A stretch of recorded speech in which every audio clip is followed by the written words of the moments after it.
Welcome to Sunday night on Asaase, here on 99.5 in Accra, 98.5 in Kumasi, 99.7 in Tamale, and 100.3 in Cape Coast, as well as affiliates across Ghana and streaming to a global audience on Facebook and our new YouTube Extra page. And today we're the guests of somebody who could tell us a thing or two about our past and where it's taking us. We're the guests of Ivor Agyeman-Duah, who's a name that will need no introduction to those of you who are interested in art and culture, but just for the sake of an international audience who may not have come across him, he's a man who has too many hats to begin to describe them all, but he's an international development consultant, a development economist by training, an expert in international relations, a writer, importantly, technical advisor to the Asante Council Committee, particularly looking into the return of Asante artifacts held in foreign art and museum collections to Ghana, and also an intellectual round, and somebody who knows a great deal about heritage and what countries in Africa could be doing with heritage to essentially cast forward to the future. He's very kindly agreed to talk to us right off a plane from London, where he has just in the past week been in the company of the Asante Otumfuo Tutu II, holding some important negotiations with British art curators about the return of those very same artifacts. So welcome to our conversation on Sunday night with Ivor Agyeman-Duah. So Ivor, thank you very much for talking to us. Thank you for coming. Been a while. It certainly has, but very glad to catch up with you. And I know you, if you like, first of all, as a writer. You're the writer of a host of books, from Festschrifts in honour of Wole Soyinka, with whom you've worked closely for, I think it's going into decades now, to Amata Edu. You produced anthologies in honour of both 80th birthdays. You've produced interesting collections of short stories, the landmark collection of Asante Proverbs, which you co-edited with Peggy Appiah and Kwame Anthony Appiah Bumibe, which is should be by everybody's bedside. And most recently, you've been doing economic history, including a history of the Central Bank of Ghana. Now, clearly a polymath on some level, but you, in approaching each of these areas as an area of study, which is indeed covered by your 3 master's degrees, which is the area of late that has most absorbed you? Well, looking at the financial history of Ghana in the last 65 years was very interesting, but at the same time, very taxing, in the sense that there hasn't been a comprehensive book on the bank. Before that, there had been others, but looking into the span of 65 years in the context of the governance, what they did, what they did not do, and that itself was something that was very intriguing, and it needed a lot of time.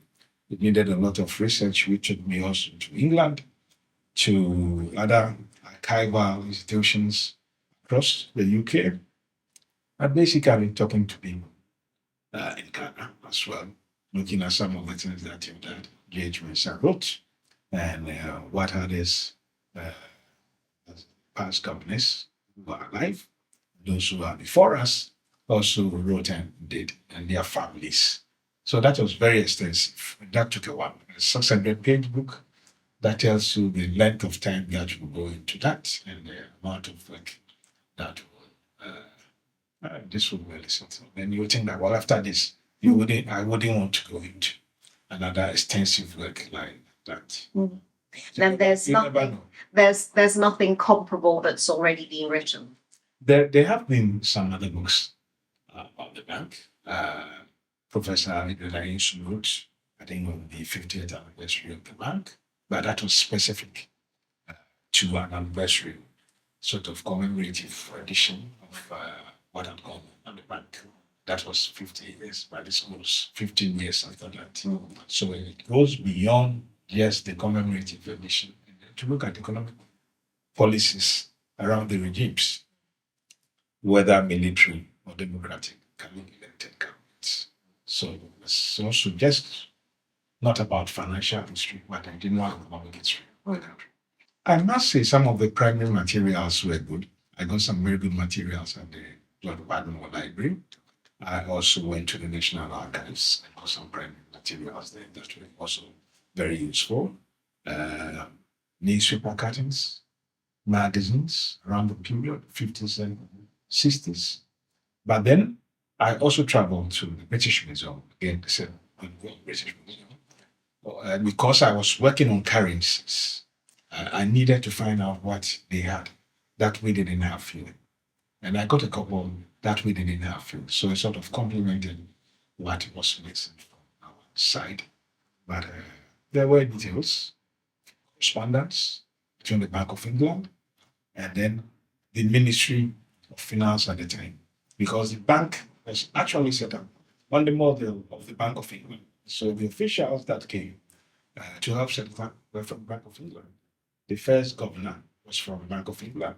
The deputy first governor was also from the Bank of England. And there were other officials. So it was set up like a baby from the metropolitan capital.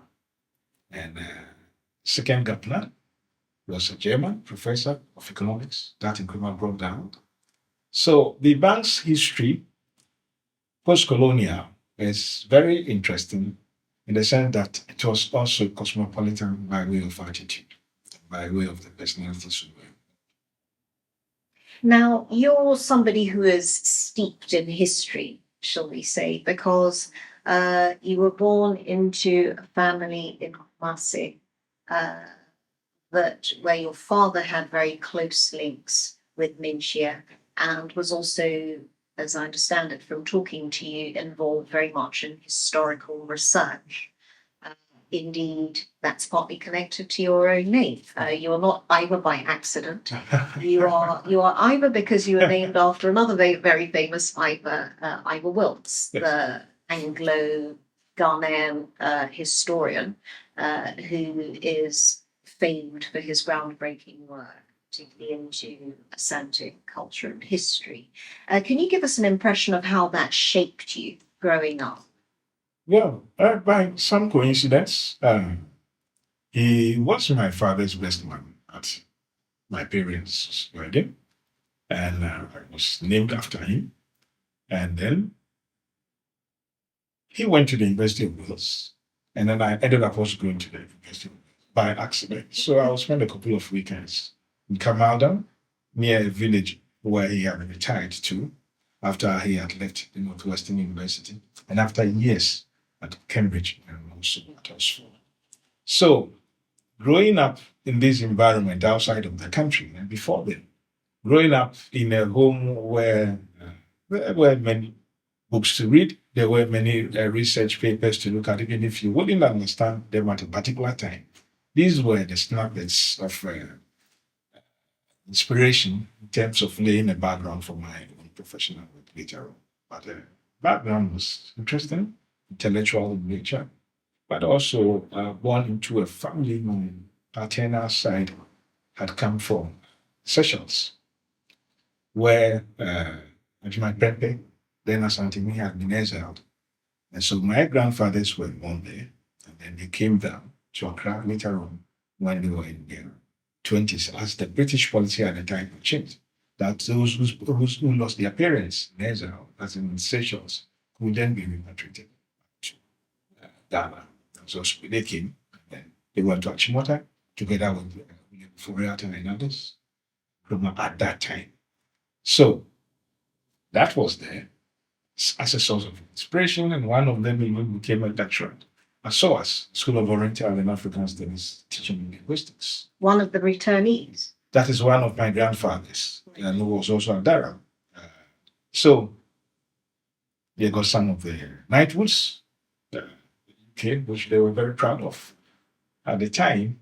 So that kind of situation, that kind of environment would only inspire you, even if you were not somebody who were indifferent to scholarship. Something will click you to at least take a position here or there. Many of the things that were around. So that was inspiring in a way. I grew up hearing stories, hearing some of these historical antecedents, family and of nation. And to the extent that you felt connected at the time, and that you saw some of these individuals and what they did. And growing up not very far from the palace in Kumasi, and then occasionally being taken there to see some of these unfolding festivals, and then to meet with other visitors at a very young age. These were things that sort of inspired me most at the time because you felt special, you had access, you had privilege to go to other places that others of your age or generation could not get to. So these were there. But then you were also advised to learn at school.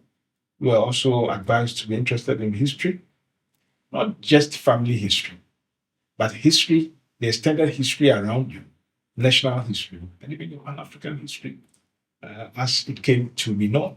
So I grew up trying, as you said, to be interested in many things beyond my small space and to the continental framework that became Africa and many issues, challenges, prospects that this continent of ours brought along the line.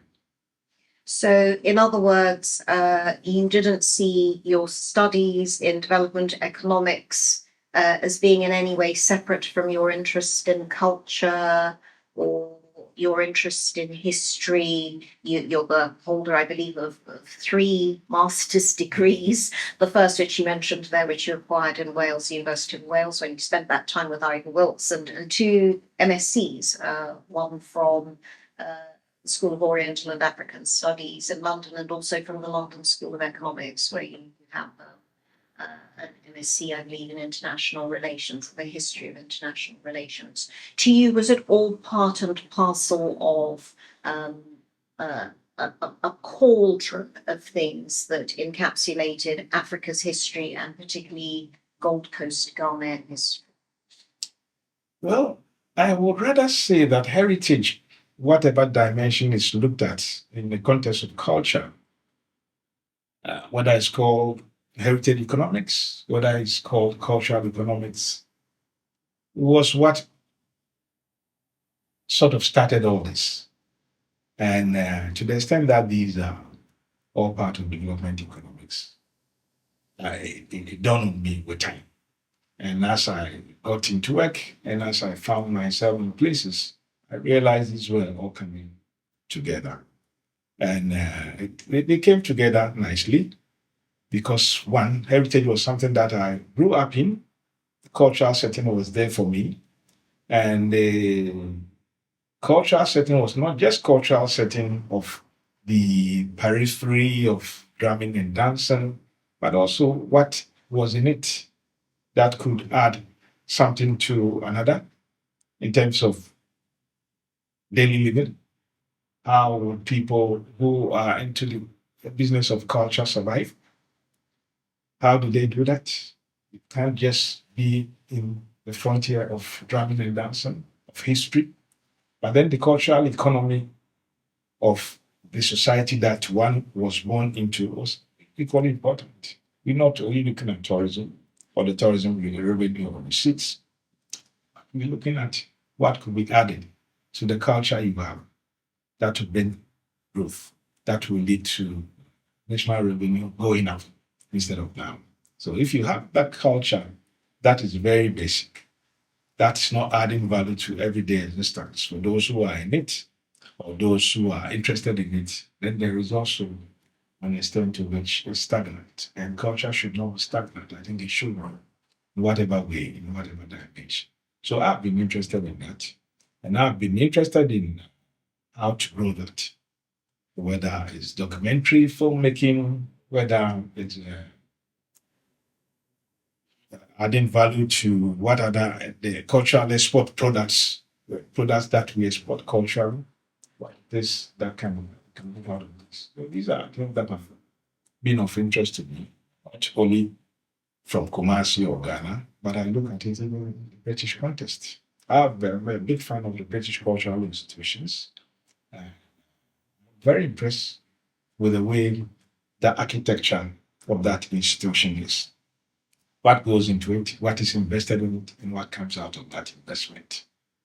If you have a country like that, whose revenues 30%, 40% culturally based, then you must definitely understand that the architecture is good enough. So how do we look at that and say that, well, we have some of these elements within us, amongst us. How do we transform these into bigger goals, to bigger growth patterns, make them drivers of growth? Those are the issues. For this country is blessed in many ways. Virtually every region has something that is unique that we can add value to. So if we look at that, if we look at the dimensions of that, this huge national convention, I think it's going to be. Now, I hope we'll return to the subject of tourism and, if you like, discuss if there's a dichotomy between the idea of heritage and tourism, or whether they are inextricably linked. But you have also been involved in a host of related cultural projects. You've been chairman of the advisory board of HACSA, the Heritage and Cultural Society of Africa. You've been a member of a team promoting the World Bank's capacity building for the Traditional Authority Project on heritage economics, specifically until recently with the executive director of the Museums and Monuments Board here in Ghana. Now, talking about how struck you have been by what the UK has done with its heritage industry, it has a heritage economy which is tied up specifically with heritage tourism. To what extent is that the product of these institutions that you mentioned in passing there, say organizations such as the National Trust, set up specifically to assist people who may have ownership of architecturally significant places of interest, sites that they think people would like to visit for whatever reason, and make sure that they are both preserved and also self-sustaining in some way. How do you think Ghanaians value and see their own culture? I think the investments in culture, in heritage business, heritage economics are very low. If you look at the patterns of budget allocation given to the Ministry of Tourism, Culture and Arts, and if you look at the portion that gets to monuments, for instance, museum management, is very small. And the fact that we also have tourism, which is bigger, or we've made it bigger than arts and culture, for me is a problem. Because the bulk of the ministry's money is going to tourism promotion. Whilst the monuments, the museums, which will rather attract people, thousands and thousands of people who want to visit, go to these places, naturally for me. So we have a Ministry of Tourism, Arts and Culture, just to clarify for people who don't know. And you're suggesting that the drive, the main focus of attention is on tourism. But is the tourism not bound up with the culture and heritage? It's not in a way, because the investment, the proportion of what is given to these sectors, we're talking of 3 or 4 sectors in one. And there is a law, for instance, that gives the Ghana Tourism Authority this huge revenue base. And you look at what it is with the Museums and Monuments Board, cultural management, the whole landscape of cultural management, very weak. So you don't put these 2 organizations together with a bigger one that has the resources, that is capable of easily swallowing the other two. This is the Ghana Tourism Authority. And to the extent that that is the case, and we're also not looking at investing in these monuments and museums. Virtually 70% the investments in the monuments and museums are through bilateral, multilateral institutions like UNESCO, like bilateral relations with embassies that are based in Accra, maintenance of these conservation practices. These are all budgets, not in our national budget, but budgets given to us by UNESCO and other multilateral organizations. Well, we have recently at least managed to do some rehabilitation work on our National Museum for the first time in its history since it opened up in the immediate post-independence era. It's now open to the public. I believe it's flourishing. It could probably do better. We've begun, for example, to talk through UNESCO. You mentioned about our forts and castles significantly across the coast. We have more of them than any other country on the Gulf of Guinea. It's very important for reasons of, if you like, our diasporan connections to people in other parts of the world, and our own sense indeed of where we're coming from and who our ancestors were. Given the super pressure on the national budget that there is, the competing demands that there are for a share of the national cake, if there is interest in our sites of historical interest, such as our forts and castles along the coast, or even the medieval assented buildings in Kumasi, which have recently been the subject of some excavation work to, if you like, honour and bring them to public attention again. Is it not justified if an international institution says this is a site of world heritage interest? It's not something in a corner of Africa that is, it's not in Bongo land, to use the offensive phrase. It's a site that is of international significance in the same way as the pyramids of Egypt are of international significance, and that's why UNESCO is investing in them, or the Spanish government is interested in this.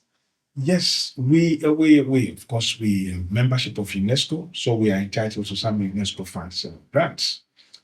And if you look at the coastal landscape from Cape right down to Apam, western part of the country, we have all these monuments and museums that have been listed as one.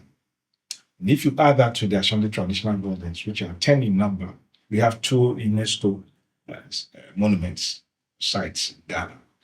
And to the extent that they are UNESCO monuments, they are universal. They cease to be only for Ghanaians in terms of the value, in terms of the everything matter that it will give anybody.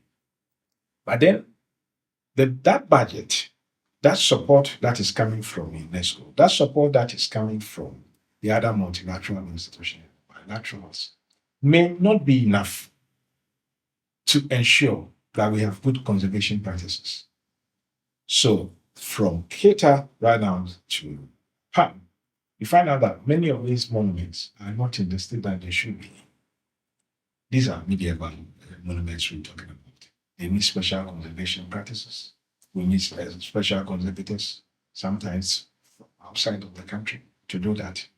And to think of it and to know that the budgets that we have annually will go, of course, into salaries of museum workers, statutory payments, but no investments, maintenance of these should worry many people who are interested in the future of this, because at the end it's ours. UNESCO may help, other multilateral institutions may do the same, bilaterals may help. And if you look at the bilateral assistance that we get, whether they are coming from the Germans, whether they are coming from French, whether they are coming from the British, they do so and they do invest in monuments that are connected to their histories, not so much ours. So it's their history, part of their history that they are protecting. So we should definitely be interested in our own, even if they are helping. We should find some money. And I don't think we can say we can't. Whatever it is, we should find some money within our home to support whatever we get from others. But to say that they are, if they do, then that should be okay. I don't think it should be okay. This goes back to the question of how we as Ghanaians view the value of culture and heritage, because it would be arguable that in the case of at least certain British monuments, for example, say Sissinghurst, the property of the Sackville West family with its famous gardens, or the castles of Scotland or whatever, that those were preserved and maintained by private individuals, by families, or by people gathering together to form societies, private societies to support them. And when they had reached a certain stage that defined the limit of what they could do by way of their own fundraising, then they went into partnership with an institution like the National Trust.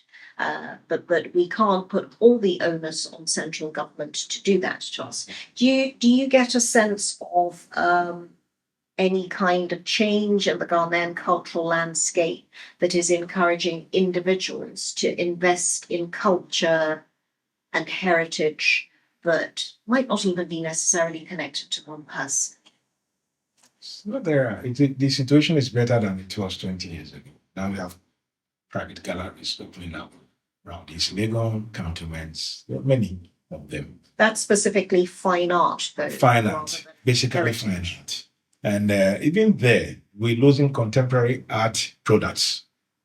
They are on the market, and the market is interested in buyers, those who can buy these at the prices that they are interested in. So when we're talking of fine art, and even here, we're losing out on a whole generation because the National Treasury, the National Museums and Monuments, the other state museums are not in positions to acquire some of it. So the acquisition policy is weak in the sense that there is no budget that will support this acquisition. So some of our even big artists are selling their artworks to state institutions in Europe, Americas, whilst we are not able to do that because we don't have the funding to do that, and the acquisition policy is virtually not there. That will ensure that we have to look at fine art, we have to look at contemporary art, we have to do that. So the private people, the private operators are doing what they can, but they are also private, so they're into profit. And so long as they are into profit, which they should be the case, they will have to look outside. And then looking outside, the first point will not be to preserve, but to sell from artists so they'll be able to maintain their businesses. So the issue of preservation and issue of heritage, again, is weak, both at the state level and at the private sector level, or at family or individual level, because they should definitely have some techniques, some preservation methods, ways of doing that. And once families are not very keen, once individuals are not very keen, it becomes to be very difficult for the Ghana Museums and Monuments, which is not in a position to support acquisition of these heritage sites, even nationally, let alone the private ones, to do what is supposed to do by it. That's not established it. So it's an area that needs a lot of investment. And we don't also need to invest too much in marketing of institutions that are virtually collapsing or dying. And you talk to tourists who come in, sometimes they express reservations what they see, but where they've been, because the facilities are going down, down, down. Marketing strategies that we adopt, the promotions that we give to these monuments are not what they can see. So there should be a balance between promotion and maintenance of what people are supposed to come and see. That for me is the basic tenet of the situation. Well, you paint a picture that puts, if you like, Ghana in general, not universally, but in general, in a rather abject position of, as you describe it, essentially being at the receiving end of the interest of international organizations that may choose to invest in the rehabilitation of these monuments and their preservation, particularly to do with architecture, which is the most striking example. And I'd like to turn to, if you like, the thing that has been very much on people's minds lately, which is the question of the return of objects held in foreign collections, particularly museum and art collections, that are the booty of the colonial era.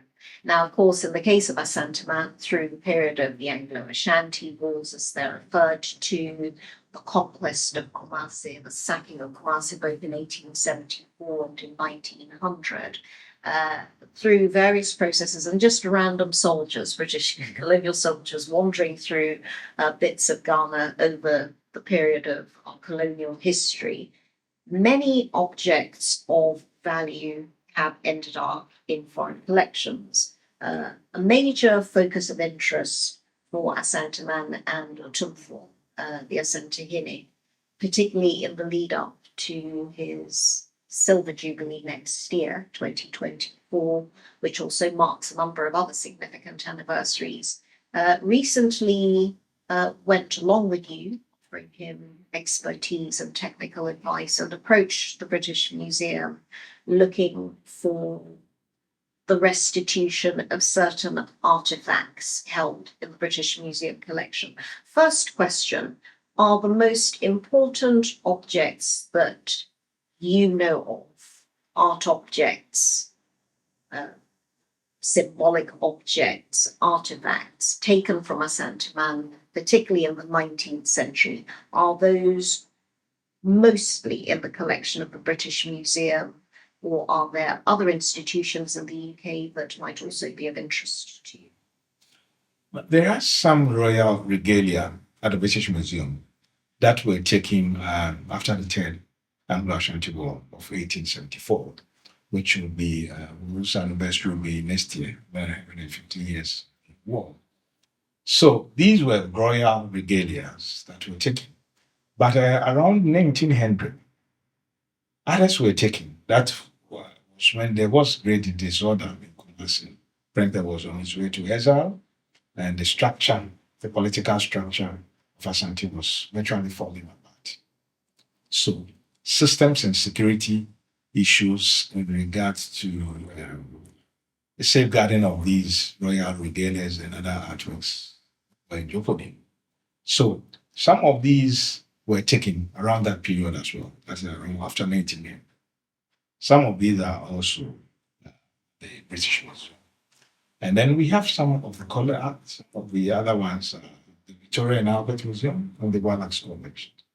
But what I don't normally want to do is to generalize that every Asante royal regalia or artwork that you find at the British Museum, the Wallace Collection, or the Victoria and Albert Museum was a looted one. Some of these were, for instance, some of the artworks of the Wallace Collection. Wallace himself was an art buyer, dealer, who was going around Africa and Asia buying other artworks from producers. And then when he passed on to the world, they gifted this to some institutions in the UK. British Museum and the Wallace Collection, which of course one of the best collections in the UK in terms of furniture from around the world, rental artworks.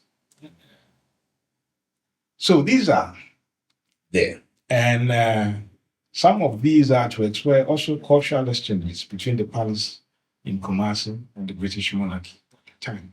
So some of them were also, but these are fewer numbers compared to what we were taking during the 1874.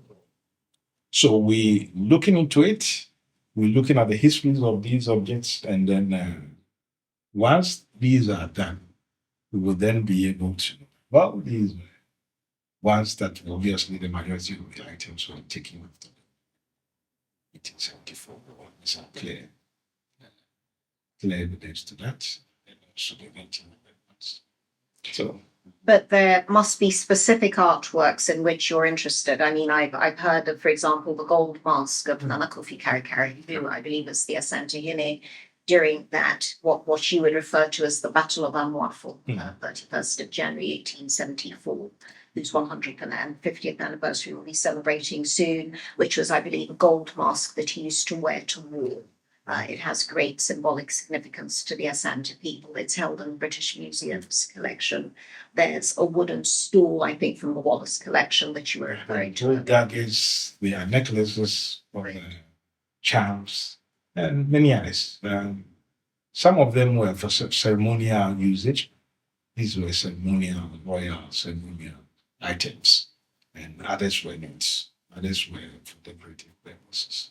So there's a mix of these, and of course, some are more important than the others. The ceremonial ones, of course, are the Pompunsu sword, which is one of the most important of these items. It was a sword that was used to swear the oath of allegiance, and something was understood both to the ancestors and also to the public. And there were other elements that were taken. It took so many days.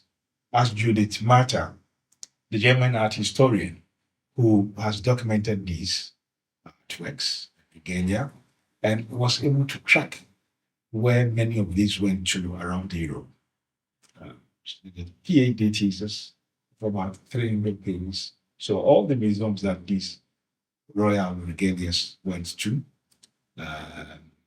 living galleries around Europe and other parts of the country. So they are known. At least we know where they were first taken to. And so the records are straight. Then the next point is the search. Where do you find it?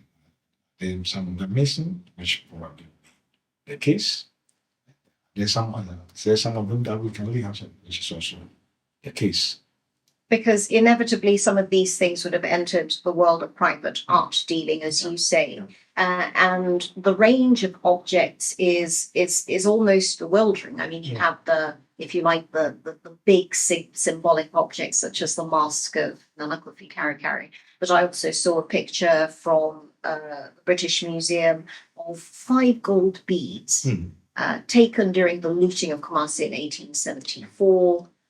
Later presented by an Oxford professor to the Ashmolean Museum in Oxford, and then transferred from the Ashmolean collection in 1949 to the British Museum's collection. And you can just imagine what they were used for, maybe a bracelet or as decorative objects, embellishing somebody's cloth, possibly of huge significance. Now, of course, everybody thinks of the golden stool, the great story of the golden stool, how the British demanded that the golden stool be brought out for them so that the British governor could sit on it as a final symbol of humiliation and subjugation of the Asante people at the end of the 19th century, and how Asante man managed to preserve the golden stool, fob off the British with a replica, and guard that. But with these symbolic objects, such as the ceremonial sword that you were describing there, and objects looted importantly from the royal mausoleum, burial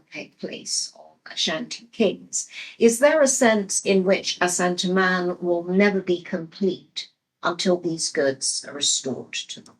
In the negotiations that we're having with the British Museum, we're also talking about the ceremonial functions of these, the spiritual nature of some of these elements. So we make a case for it.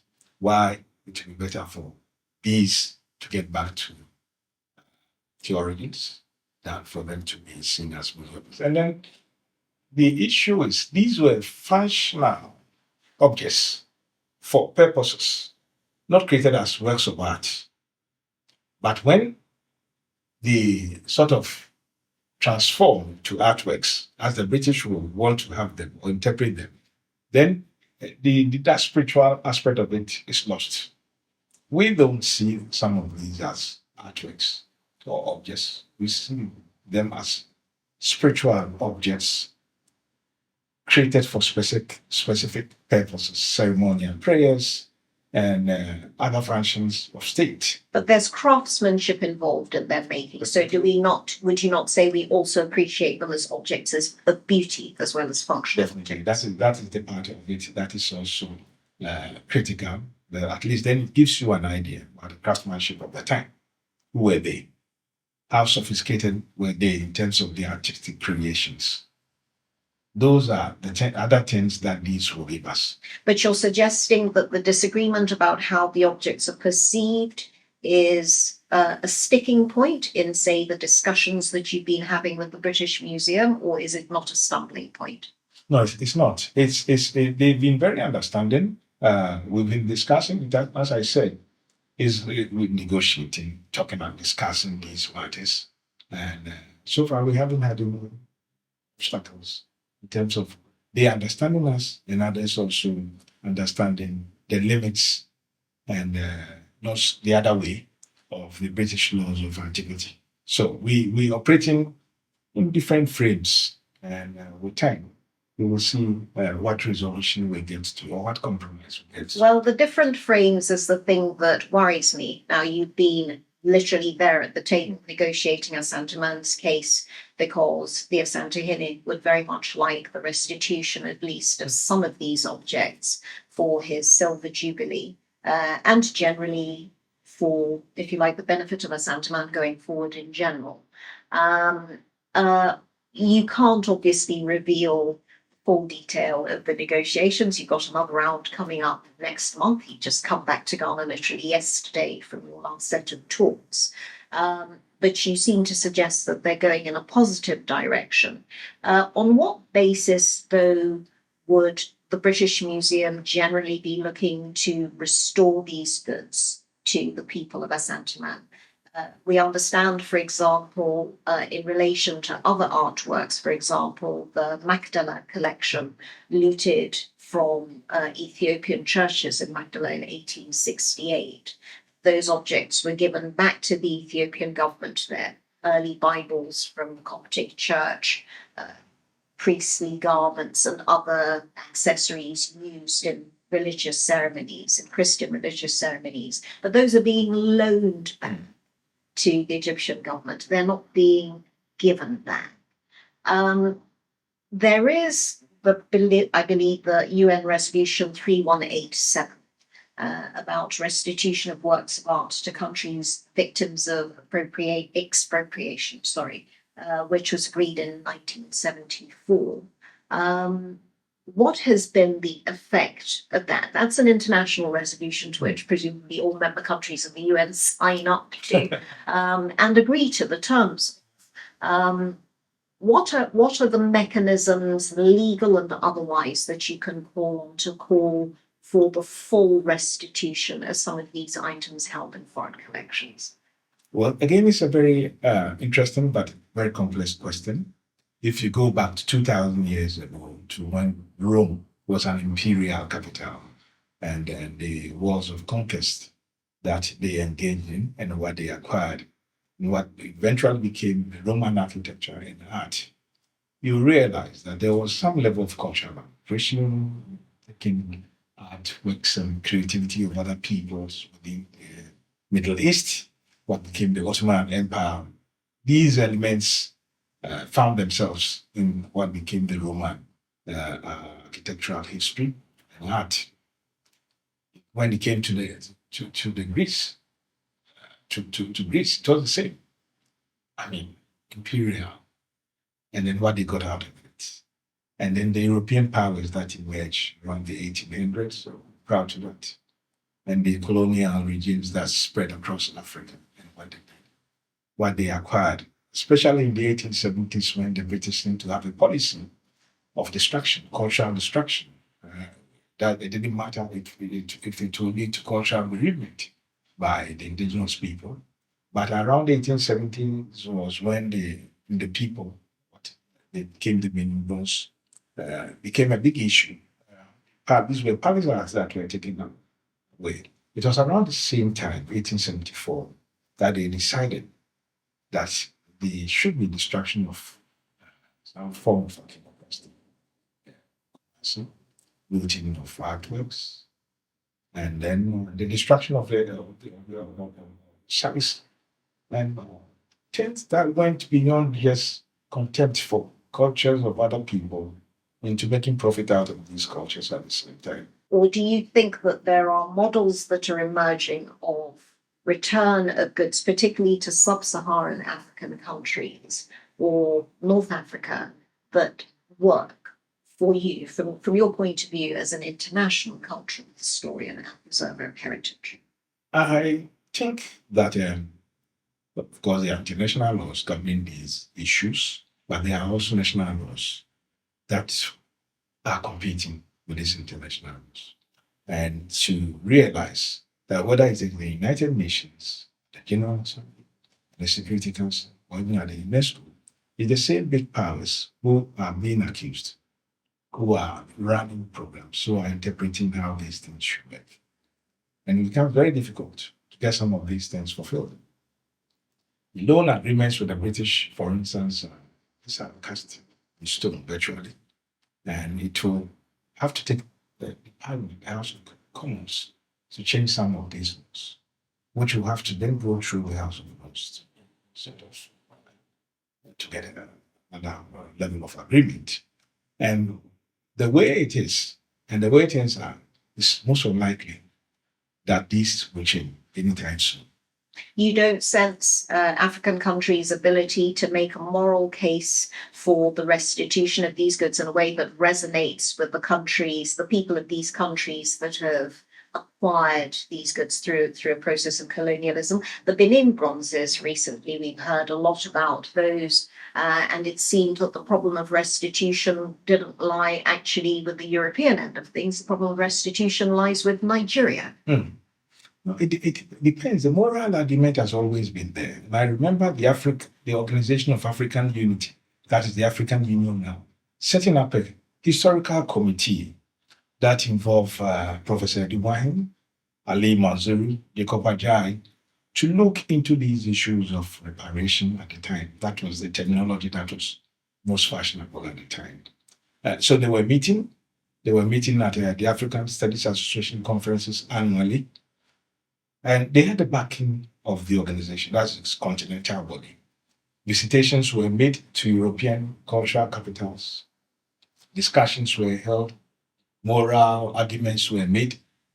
And these were endorsed by even those who were holding these items back and the authorities behind them. And this was about 30 years ago. So the moral arguments have been there. But then it's also a cultural economic issue.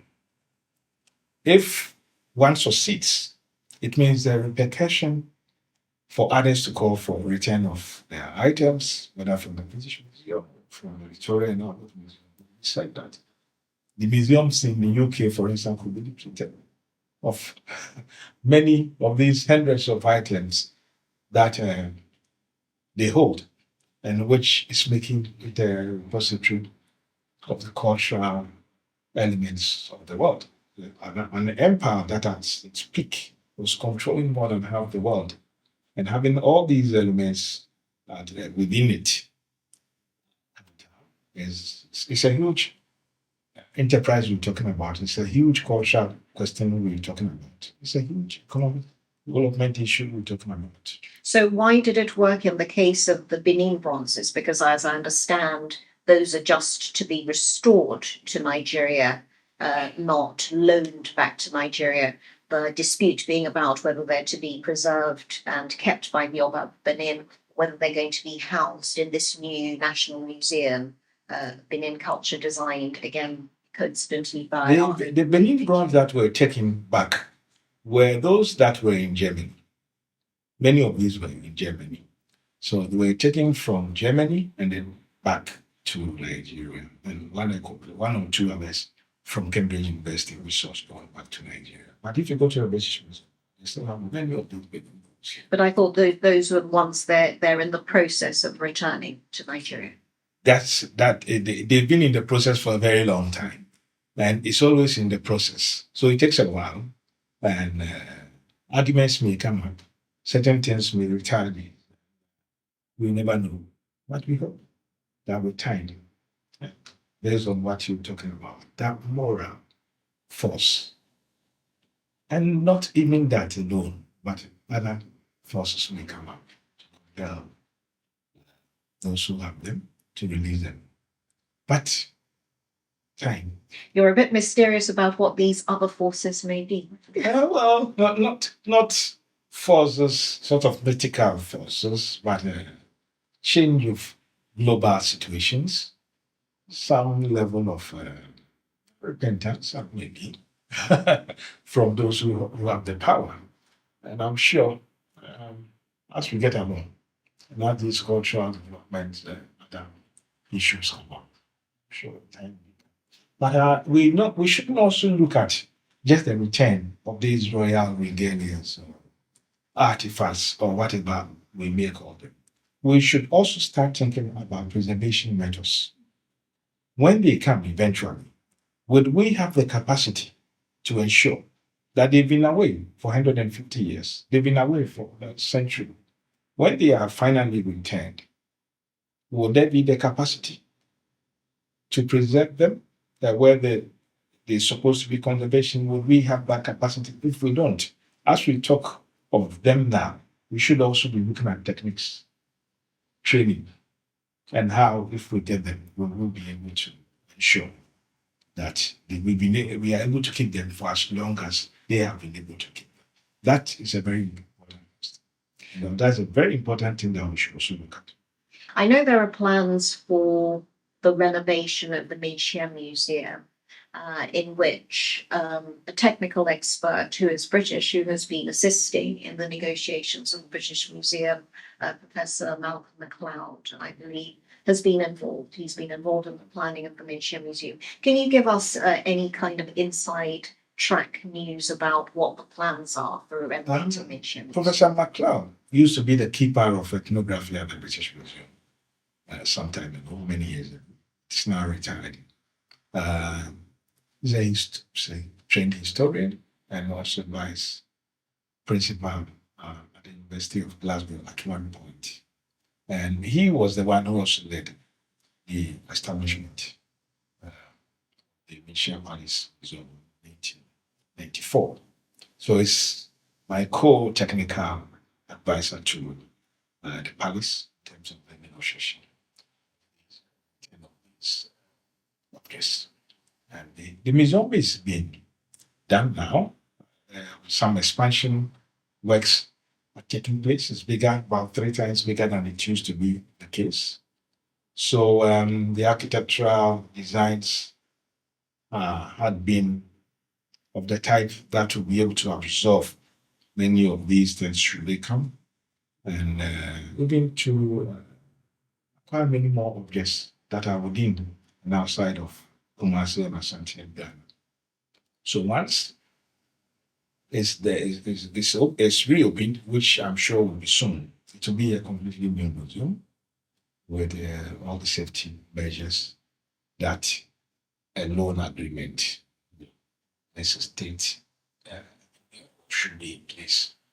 Now, the symbolic significance of a return, which we hope for in 2024, will be great because, as you said, it's the 150th anniversary of that disastrous sacking of Kumasi in 1874. It will be Asante Guinea's Silver Jubilee. It will be the 100th anniversary of the return of Prempeh from the Seychelles. And even as you just described to us there, it will be the 30th anniversary of the opening of the Mencia Museum. There is lots of significance to the year coming up. How confident are you that the goods will be returned, or at least some of the goods will be returned in time for that big anniversary year that we've got coming up? And going forward, what do you think the longer term impact of that restitution could be for Ghana?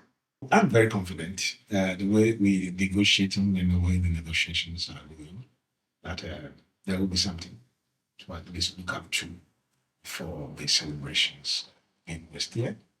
And it will not just be a return of objects that we're taking from us, but it will also reflect on the culture of Ghanaians. Ashanti culture is not in isolation. Look at the evolution of the history, that culture. So it will reflect the history of Ghana. It will also reflect the history of Africa as the Benin bronze. Look at the Benin bronze and look at the craftsmanship that went into that.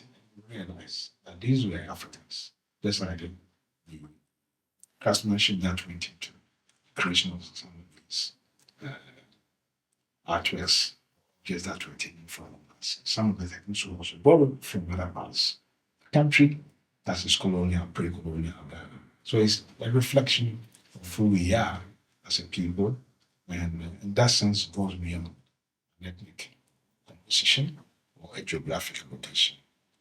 It's a national asset to all this. Of all the objects that you have come across that we hope may be restored to Ghana, or even more broadly to African countries in a similar position of having their national heritage, both contemporary and antiques, expropriated to other countries, is there one object for you that resonates more than any other? I think each object or artifact had its own functions at the time that they were taken. These were functional sort of objects, not art in its sake, but they were functional objects. They could also be called artworks for somebody who wasn't too interested at the time in the functional, spiritual value of it could be art, and it's art as well. So it's difficult to say that this is of significant value than the other. I'm sure you are very, very enthused about the Kofi Kakari one, and you think it's, of course, it's a very significant piece object that was taken away. It's the largest known gold artifact from sub-Saharan Africa at the time. It's very important, and if we are able to get some of these, but as I say, we still negotiate. We are not so sure which ones come, but we are sure some will come. To be mischievous, is the attraction the gold, or is the attraction the symbolism of the object? I think it's both. Gold for what the value of gold is, but also, if you remember, at one point, the British themselves got convinced about the spiritual significance of some of these objects. So that was why they asked the anthropologist R.S. Rattray to come to Ghana in the 1920s to study the Ashantis critically. And Rattray, in his conclusions, some of the books that he wrote, and of course, he did fantastic fundamental research in religion in Ashanti, the politics of Ashanti. And he also got convinced along the line that, at least from his point of view, the Ashantis were convinced that these elements, these objects, or the elements in these objects had some spiritual values, and that their successes at war and their resistance to British colonial interventions had to do with those spiritual beliefs, those elements. Rattray got convinced at the time. So the British were also bent on somehow trying to destroy these, if that was what will make things easier for them. To break the Asante spirit. To break the spirit, because if the spirits were in these objects, then the destruction of these objects could, in a way, make things easier for them. So the value of gold itself was there, was talking of monetary consideration, and then the spiritual element, which Rattray along the line also taught the Ashantis believe was more important than the gold. The gold fields were there; they could always have as whatever gold quantity they wanted. But the spirit, the spiritual essence of what was in the gold, for which the craftsmen are taking time, taking years, prayed over this, veneration of the ancestors, which had all gone into the making of this.